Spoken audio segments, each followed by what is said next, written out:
Ada orang kali ya? Bentar. Oh, ada orang. Assalamualaikum. Mas Aceh nggak apa-apa? Mas Eko? Sahabat, teman-teman semua, hari ini kita berada di rumahnya Mas Eko.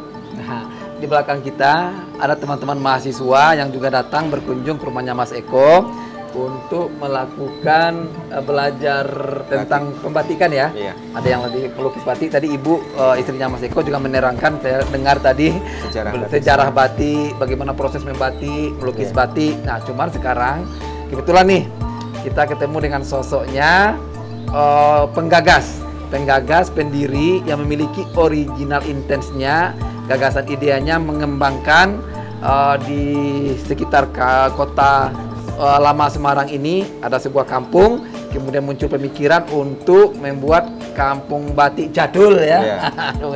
Sekarang mau tanya dulu, gimana tuh Mas Eko bisa punya pemikiran untuk menjadikan ini kampung batik?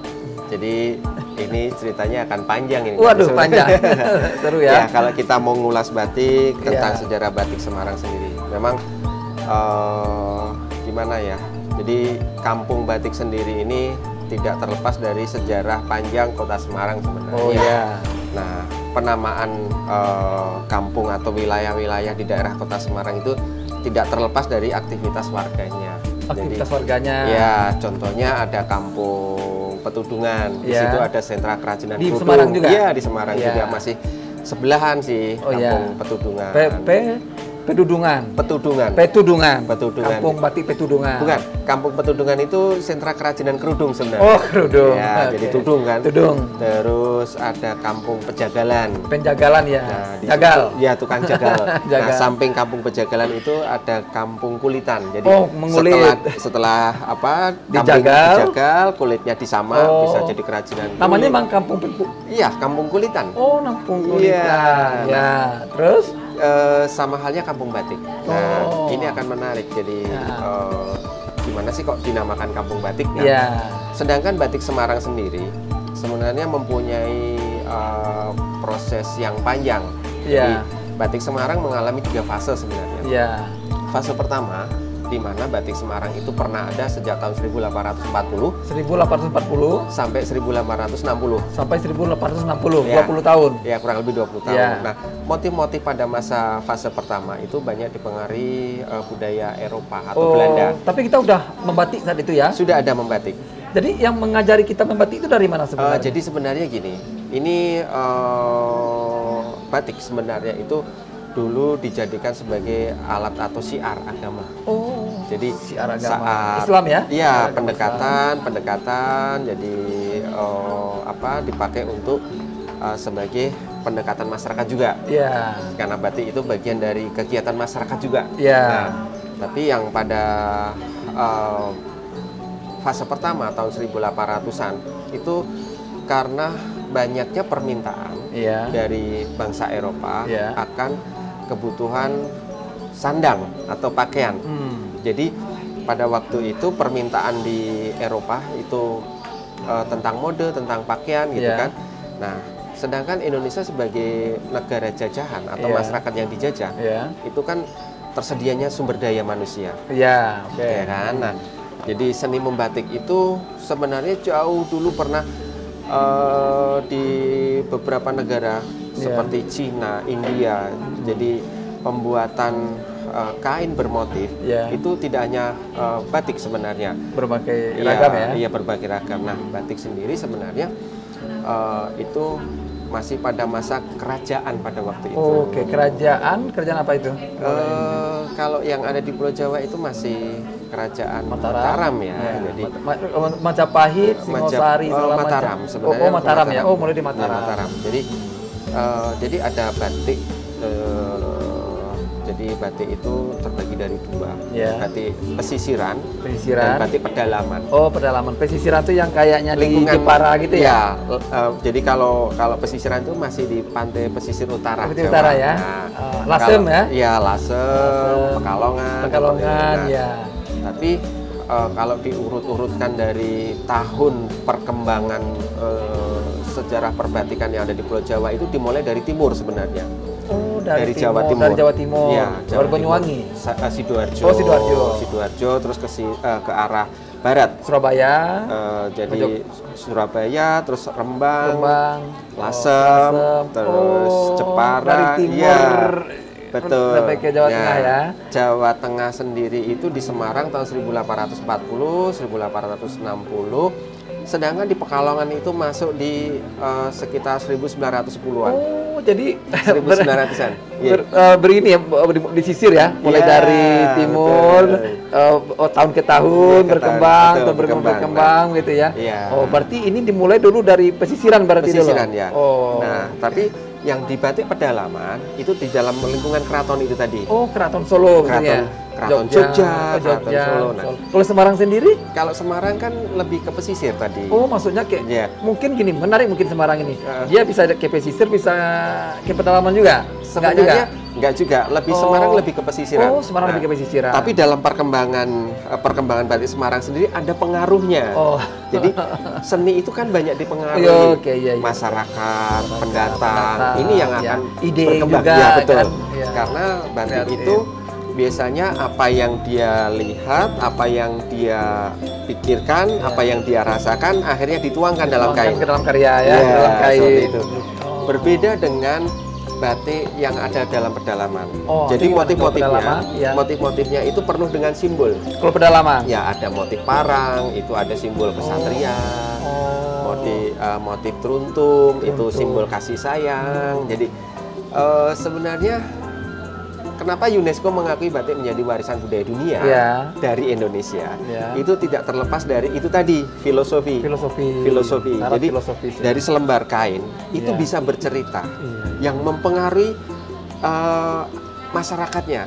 Kalau di masyarakat Jawa yang kuno, jadi mulai dari orang lahir sampai meninggal itu sebenarnya tidak bisa terlepas dari kain batik. Nah, iya, memang ada katanya kalau kita anak lahir lain lagi batiknya. Lahir. Mau pesta lain lagi. Kalau nanti seandainya kita meninggal lain lagi. Kainnya lain lagi. Jadi ada filosofisnya. Ada filosofinya di situ. Jadi masyarakat Jawa itu tidak berani melanggar itu. Karena memang sudah ada simbolnya di situ. Sudah ada, mungkin juga ada ikatan batin para nenek moyang kita dulu ya. Mungkin secara alam tidak sadar, secara magicnya itu juga muncul di situ gitu ya. Jadi sebenarnya kalau batik zaman dahulu ini kan terbuat dari warna alam. Warna alam. Jadi kalau ada orang sakit itu pakai motif tambal misalnya. Motif tambal itu buat ngerukupin atau nutupin lagi sakit. Jadi sebenarnya lebih ke aromaterapi dari warna alam. Warna itu juga membuat dia untuk semangat lebih rileks. Sebenarnya kalau orang sakit itu kan karena dia terlalu capek, pikiran juga stres. Begitu dengan dia rileks, santai, akhirnya proses penyembuhan lebih cepat. Jadi seperti itu. Syarat itu baru dari sisi orang sakit ya. Sakit. Ya belum lagi kalau seandainya batik untuk malam pertama lain lagi kali ya. Soalnya motif untuk lamaran beda. Lamaran beda. Terus naik di pelaminan juga beda. Ya. Terus benar untuk gendong anak siraman juga beda. Aduh, menarik sekali nih sahabat. Ternyata batik bukan hanya sekedar kain, bukan sekedar hanya sebagai ukiran-ukiran tangan, bukan sekedar motif, tapi di dalam motif itu terkandung berbagai cerita, unsur, nilai filosofis gitu ya. Ini mungkin panjang kita ini kan. Nah, sekarang gini Mas Fatih, Mas Eko. Oke lah, ini mungkin panjang sekali ya. Enggak cukup waktu 7 hari 7 malam. Betul. Enggak akan habis 7 hari 7 malam. Enggak akan habis, ini menarik. Tapi paling tidak teman-teman mendapat sedikit pencerahan dari Mas Eko bahwa kita pengantarnya bahwa batik itu peradabannya panjang sekali, sejarahnya panjang sekali, dan nilai filosofis terkandungnya banyak sekali. Sekarang kita perpendek aja ya teman-teman ya. Sekarang begini, Mas Eko, kenapa kepikir Mas Eko untuk mengembangkan kota lama ini, khususnya di desa sini, RT sini sebagai kampung batik itu. Jadi gini, pada tahun 2006, tepatnya 2006 bulan Juli. Bulan Juli. Jadi pemerintah Kota Semarang lewat Dewan Kerajinan Nasional Daerah atau Dikranasda itu bekerja sama dengan Fakultas Ilmu Budaya Undip Oh, Undip. Undip, Fakultas Ilmu Budaya Undip. Ya. Oh, Pemkot nih. Ya, Pemkot Semarang bekerjasama dengan Fakultas Ilmu Budaya Undip meneliti. Oh, meneliti tentang sejarah batik Semarang. Oh, sejarah batik Semarang. Nah, ternyata batik Semarang itu ditemukan di Museum Den Haag Belanda sama Museum Los Angeles Amerika. Kita sini belum ada museumnya. Belum ada. Wah, ini menarik nih. Ya. Jadi ditemukan batik Semarang ya. Kalau batik Solo, batik Jogja kan memang orang udah ini ya, kayak Pekalongan, Klasen memang udah ini. Ya. Semarang kan dulu memang belum terlalu dikenal ya. Bahkan orang juga masih ragu-ragu. Sebenarnya ada Semarang nggak sih batik gitu ya? Ada nggak sih Semarang batik gitu kan? Benar. Bahkan waktu pertama kali saya muncul dan pameran di Jakarta, di JCC Jakarta Convention Center, itu juga banyak orang meragukan sebenarnya Semarang ada batik gitu. Wah, batik Semarang itu dipaksakan nih. Kalau saya sih jawabnya simpel secara karena saya merasa orang yang nggak bisa aja, orang nggak ngerti, ya kalau nggak dipaksakan nggak akan jadi. Gitu. Nah, tapi ini menarik, ada risetnya kan, ada risetnya, ada risetnya, ada ilmiahnya ya. Nah, ini salah satu batik Semarang tahun 1840. Oh ini sahabat nih. Ini 1840. Ini yang ada di Museum Den Haag Belanda. Oh, ini yang ada. Tapi ini udah buatan kita ya. Sudah kita Tapi masterpiece-nya ada di Museum Den Haag. Sama Museum Los Angeles Amerika Serikat. Ya Allah. Kita belajar dari buku. Kita belajar lagi ya. Akhirnya kita belajar dulu sejarah tentang batik Semarang. Terima kasih nih buat Pemkot Semarang sama Fakultas Ilmu Budaya Undip ya. Nah, ini memang pentingnya sebuah perguruan tinggi itu ya. Tinggi, pemerintah, masyarakat yang mengembangkan nanti. Tapi ada ilmiahnya, ada sandaran ilmunya, ada sandaran risetnya ya. Oh, ini apa namanya Mas Eko? Ini sebenarnya motif yang dipengaruhi budaya Belanda, Eropa. Ini motif bunga mawar. Oh, bunga mawar. Ya, karena dulu flora fauna ya ini sebenarnya motif sederhana aja. Motif sederhana. Tapi ini memang aslinya Semarang. Aslinya Semarang. Ada di catatan itu ya? Ada di buku juga. 1840. Iya. Berarti tonggak sejarahnya batik Semarang dimulai dari situ. Nah, seiring sejalan atau perkembangan batik, nah setelah tahun 1860 itu kan sudah tenggelam lagi nih. Oh, nggak berkembang. Nah, makanya nggak dikenal. Muncul lagi tahun 1950-1970. Wah, dari Indonesia Merdeka ya? Iya. Udah jauh banget ya. Muncullah abad, 1 abad ya? Iya. Muncullah pengusaha batik namanya Tan Kong Tin. Tan Kong Tin. Tan Kong Tin. Kita juga bilangnya. Keturunan. Tan Kong Tin, yaitu saudara kita keturunan ya. Keturunan. Tinggal di Semarang. Oke. Dia menikah dengan Raden Nganten dari Solo. Iya. Dia masih keturunan Solo juga. Ya. Sehingga bergabunglah motif akulturasi budaya. Oh, terjadi akulturasi budaya. Mungkin ini penyuka batik juga kan ya. Jadi dia istri dari Solo, memang batiknya sudah ada ya. Sudah ada. Di Solo. Nah, motif-motifnya dipengaruhi budaya Cina sama budaya keraton. Jadi motifnya flora fauna sama motif parang, motif kawung gitu ya. Jadi kalau keraton itu memang ininya banyak ya kalau di Solo, kalau di Jogja ya. Nah, jadi itu tadi akulturasi lah. Akulturasi budaya. Oh, akulturasi budaya dalam karya batik ya. Oh, jadi siapa tadi? Tan Kong Tin. Tan Kong Tin ya. Oh, Bapak Tan Kong Tin inilah bersama istrinya membuat batik. Itu di mana dikembangkan? Masih di sekitar dekat-dekat Kampung Batik, masih di Semarang Timur juga. Oh, di Semarang ya, tetap di Semarang. Ya. Bukan di Solo ya? Bukan. Jadi tahun 1950-an. Oh, 50-an. Di 1 abad ya, 1 abad lah ya. Lebih lah seperti itu.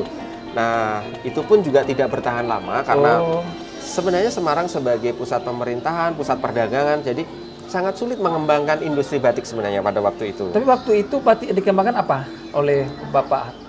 Jadi karena seni ini kan apa yang menurut apa yang ada dipikirkan, dirasakan, terus dituangkan dalam kain. Ya. Jadi ya sebenarnya kalau batik pesisir itu lebih ke kontemporer sebenarnya. Oke lah, waktu itu kurang berkembang dia. Kurang berkembang.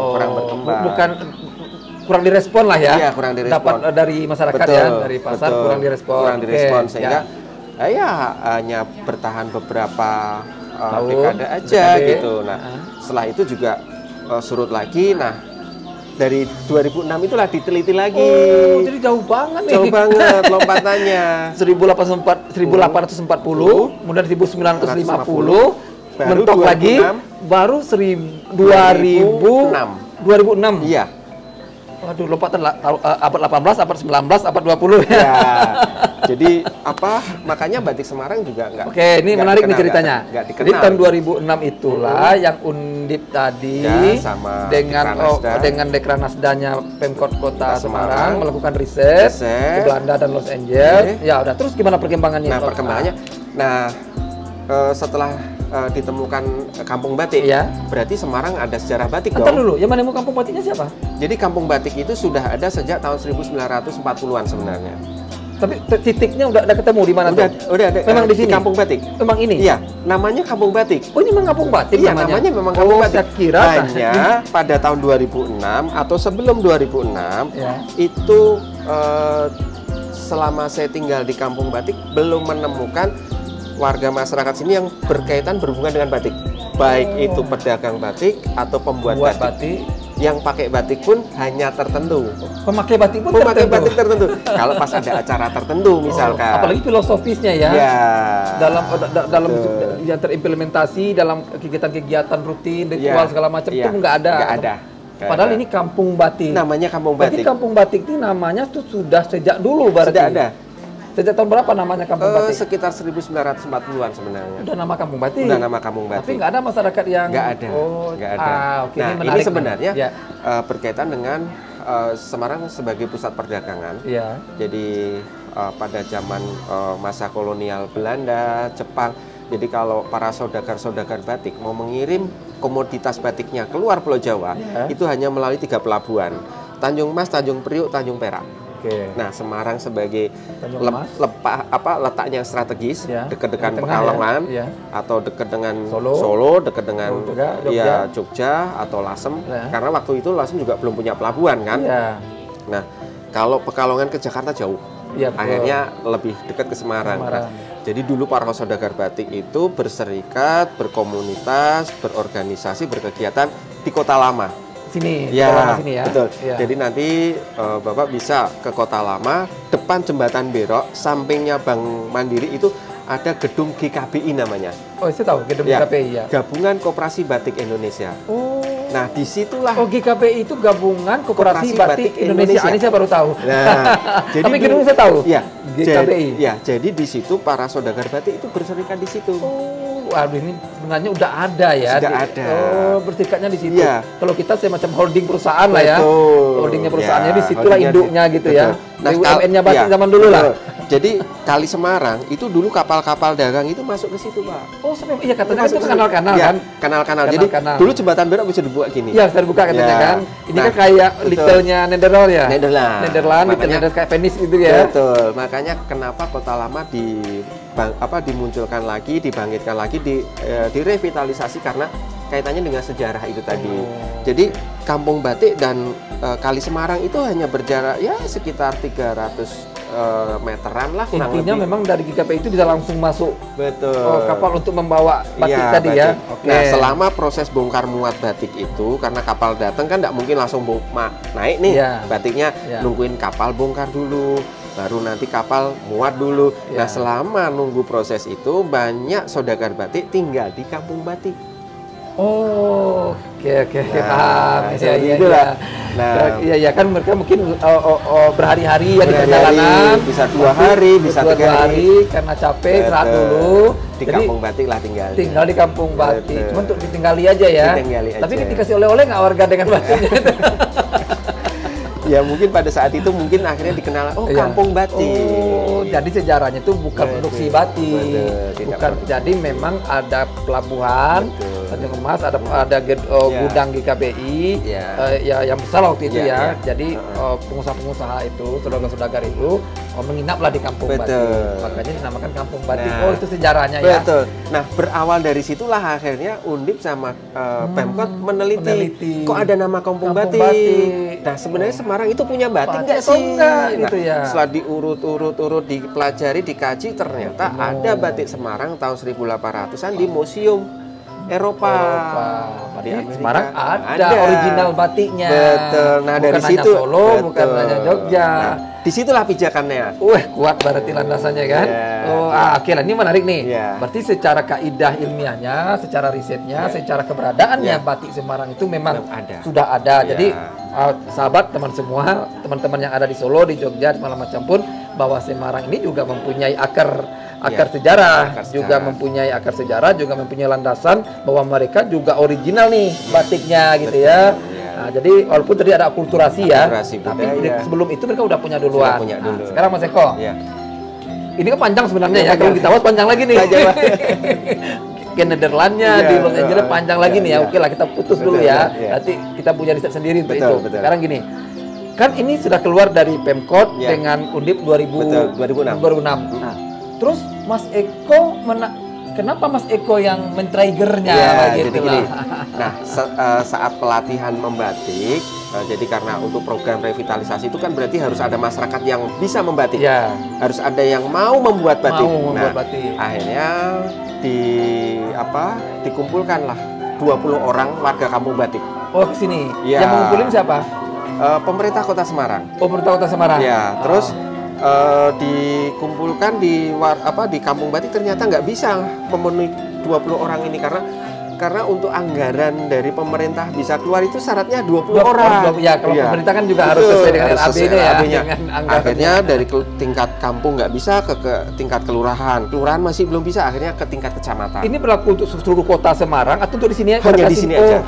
Awalnya hanya di sini. 20 orang itu dari kampung batik ini yang mau diajarkan tentang batik. Nah, akhirnya lah salah satu peserta itu istri saya, namanya Bu In. Oh, istri dulu nih. Bu In. Nah, setelah itu istri mana asli sini?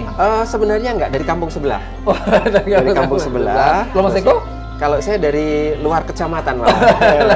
Tapi kecil besar di Semarang. Sini, kan? Semarang. Nah, dari situ saya berpikir, ini namanya kampung batik, tapi kok nggak ada yang buat batik? Kenapa nggak saya buat batik? Nah, itu kesadaran dari Mas Eko. Terus akhirnya saya mencari itu tadi, sejarah sebenarnya ada nggak sih batik itu? Ini Mas Eko udah ikut pelatihan itu? Ya ikut, tapi waktu itu kan belum, landasannya belum kuat. Atau waktu itu nggak bertanya dan diterangin oleh orang? Ya diterangin, tapi belum kan dalam kali ya? Belum dalam. Akhirnya saya belajar sendiri. Iya, mencari terus informasi, terus ya istilahnya sambil menelusuri. Nah, waktu itu istri juga nanya, nanti saya buat batik siapa yang mau beli? Udah nggak usah mikir siapa yang mau beli, yang penting jadi dulu. Nah, setelah saya buat batik pun warga kampung sini pun ada sebagian yang support, yang seneng, ada yang sinis juga. Buat batik gampang, jualan siapa yang mau beli di sini? Nah, di situ akhirnya ada tantangan yang besar, ada satu pembuktian. Saya harus bisa membuktikan bahwa saya bisa buat batik. Orang Pekalongan bisa, orang Jogja bisa. Kenapa saya nggak bisa? Orang ini bisa dilihat, bisa dipegang, ya kan? Nggak ada yang susah kata saya. Yang penting kita ada kemauan dulu. Akhirnya kita dengan modal kemauan itu terus belajar. Waktu itu kita juga modalnya modal nekat. Tapi yang penting, Mas Eko-nya punya ini ya, punya samping tekad, tapi punya juga pengetahuan ya, punya pengetahuan juga, punya ilmu juga, punya juga kepedulian lah ya. Bermodal pengetahuan yang minim, tapi kemauan yang besar, kemauan yang besar. Akhirnya kita mau belajar. Belajar ke Pekalongan. Waktu itu belum punya pengetahuan dasar membatik? Sudah. Oh sudah. Yang diajarkan itu. Nah sebelum belajar belum punya kan? Belum punya. Jadi awalnya juga nggak ngerti, nggak bisa. Jadi kalau pepatah mengatakan tak kenal maka tak sayang, itu memang benar. Nah akhirnya begitu saya mengenal, akhirnya benar-benar saya sayang, saya benar-benar jatuh cinta. Akhirnya sampai sekarang pun selama kurang lebih 12 tahun ya. 16 tahun. Akhirnya kehidupan saya sehari-hari berhubungan dengan batik gitu. Jadi, tapi gini, saya potong bentar. Berarti tadi setelah masuk ke belajar, berapa hari waktu belajarnya di? Itu pelatihan dari pemerintah itu sekitar 2 minggu kalau nggak salah. 2 minggu. Berarti baru ilmu dasar lah ya. Ilmu dasar. Tapi setelah itu Mas Eko lah yang belajar secara filosofisnya, membaca bukunya, merisetnya, sampai belajar secara praktisnya, ke Pekalongan begitu ya. Betul. Ya ke Jogja, ya ke Solo, ya ke Pekalongan, ke teman-teman yang memang tahu dan paham ngerti batik gitu kan, sampai pada akhirnya kita itu tadi tak kenal maka tak sayang. Begitu saya mengenal akhirnya benar-benar ini saya harus bisa, saya harus menghasilkan sesuatu yang benar-benar bisa saya buktikan. Nah disitulah akhirnya tahun 2006 2007 akhirnya pemerintah Kota Semarang 2007 ya 2007-2008 pemerintah Kota Semarang itu semakin apa ya apresiasi sehingga ada pelatihan lanjutan lagi, teman-teman yang lain dilatih, nah warga masyarakat lain dilatih. Nah di situ akhirnya karena memang proses membuat batik itu tidak gampang, nah tidak gampang, perlu waktu, ketekunan, ya terutama sumber daya. Sumber daya itu kan tidak instan ya. Jadi, betul, jadi yang mau betul. Nah sehingga waktu itu pemerintah Kota Semarang karena ternyata Semarang itu miskin motif, jadi motifnya itu tidak banyak, tidak banyak sekali. Nah pemerintah Kota Semarang mengusulkan motif-motif yang mudah dibuat. Mudah dicerna. Jadi kalau saya contohkan, kalau saya ngajar anak TK, anak PAUD gitu kan, Pak saya buat motif apa? Kira-kira kamu paling suka apa? Dinosaurus Pak. Gitu. Terus buat motif sound the ship, oke, buat aja gitu kan. Kalau kita membuat motif yang kita pahami mudah, dimengerti mudah, akhirnya yang kita sukai akhirnya kan enak gitu kan. Nah akhirnya waktu itu lewat Ketua Dekranasda atau Bu Wali Kota mengusulkan kenapa nggak kita buat Wali Kotanya siapa zaman itu? Jadi waktu itu Wali Kotanya Pak Sukawi. Oh Pak Sukawi. Nah istrinya Bu Sinto Sukawi sebagai Ketua Dekranasda. Nah beliau mengusulkan kita buat motif ikon. Nah ikon itu munculnya Lawang Sewu, Tugu Muda, terus Bandeng Presto. Nah, akhirnya kita peserta pelatihan waktu itu buat motif-motif itu. Tapi sampai kesininya keterusan buat motif itu, melupakan sejarahnya.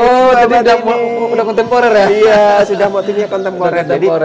Jadi ini yang sangat disayangkan. Ini menjadi tantangan Mas Eko tetap berpijak pada yang filosofisnya tadi filosofinya kan? Itu yang memang di Luhung itu yang klasik, segala macam ya. Nah, makanya ini satu tantangan buat saya. Akhirnya saya buat motif ini untuk. Tapi gini, ini karena tantangan tadi ya. Karena mungkin kalau anak-anak yang diajari langsung dia ke motif-motif klasik, mungkin daya ininya agak ini. Tapi untuk dia mencintai dulu ya. Untuk dia mencintai dulu, dia keluarkan dulu kreasi dia. Nah peradaban sekarang, peradaban kontemporer, yang di pikiran dia ya itulah gitu. Tapi syukurnya Mas Eko tetap ada di jiwanya. Pakemnya tetap dipegang ya. Dipegang. Itu ada berapa motif batik pakem itu yang sampai sekarang Semarang itu? Kalau motif Semarang lama tahun 1800-an itu nggak nyampe 20 motif sih. Tapi ada di ini kan di Mas Eko yang berhasil menjadi edukasi gitu. Iya, yang berhasil saya repro itu hanya beberapa saja, nggak nyampe lebih 5 motif karena dari tingkat kesulitan. Tingkat kesulitan, tingkat kerumitan. Tapi yang 20 itu adanya yang di museum tadi itu? Iya, di museum. Harusnya kan bisa kita repro ulang. Bisa sebenarnya, tapi kan yang di museum itu juga barang lawas sekali. Iya, lawas. Jadi kadang-kadang hanya sebatas boleh dilihat di foto, tapi nggak bisa dipegang gitu, sehingga mungkin kalau dipegang ada rusak atau kena lapuk. Nah, akhirnya lewat buku-buku kita belajar, oh ini motifnya, kita coba zoom, kita lihat, oh ternyata motif aslinya seperti ini. Jadi sahabat teman-teman, Mas Eko yang difasilitasi tadi oleh Pemkot Semarang sama Undip, akhirnya ketemu lebih kurang 20 ya. Ketemu 20 motif klasiknya Semarang. Mungkin nanti suatu waktu Pemkot Semarang bisa juga bekerja sama mungkin dengan Mas Eko ya, untuk menyebarluaskan informasi ini sehingga juga masyarakat teredukasi. Kita juga terbukukan sejarah kita, ada di Semarang ini motif originalnya 20 gitu ya. Sementara Mas Eko baru mampu merepro sekitar 5 motif. Nanti kita lihat ya, 5 motif. Nah, baik Mas Eko, ini panjang juga ya cerita ini. Sekarang gini, kita masuk ke kampung batiknya ini. Nah, bagaimana nih Mas, katanya Mas Eko nih yang menginisiasi, itu bagaimana tuh tantangannya, perjuangannya dalam mengembangkan ide kreatif kampung batik ini? Iya, jadi saat banjir sekampung sini rob gitu, jadi warna hijau semua. Paling ngeri itu saat saya warna merah. Jadi ada yang membuat batik, harus ada yang mau pakai batik. Ada yang mau pakai batik tapi nggak ada yang buat batik. Nggak lucu kan? Ada yang buat batik tapi nggak ada yang mau pakai batik. Nggak asik juga, nanti lama-lama batik akan mati lagi gitu. Akhirnya